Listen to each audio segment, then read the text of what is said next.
Action mode रे विजयपुर और Padampur police 24 घंटे 3 अभियुक्तों को धरला पुलिस गतकाली बरगढ़ विजयपुर ब्लॉक सबलाईपदर नर्सरी एक कूअरु जड़े व्यक्ति को जीवंत उद्धार कर 4 दिन पर पुरेना गाँव तुलसीराम भोई को उद्धार कर गत रविवार पूर्वाह्न 5 जन तुलसीराम को माड़ मारिबा परे से मरीगला भावी कूअरे पकाई चली जाइए। तुलसीराम 4 दिन है कूआ भितर भोक उपास से छटपट हो जीवन सहित संग्राम करुले।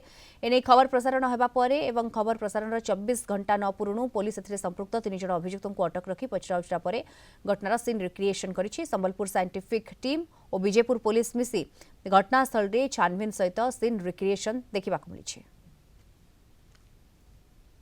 गत रविवार दिन तांकर 2 जन सांग बबलू मनीरा और तुषार भई से माने भोजी करने को समलेपदर गाँ को जाइए।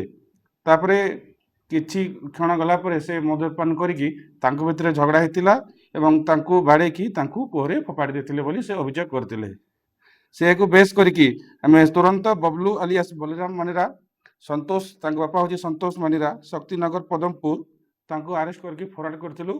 तार परवर्ती समय आज आउ 3 जन को आमे अरेस्ट करिछु।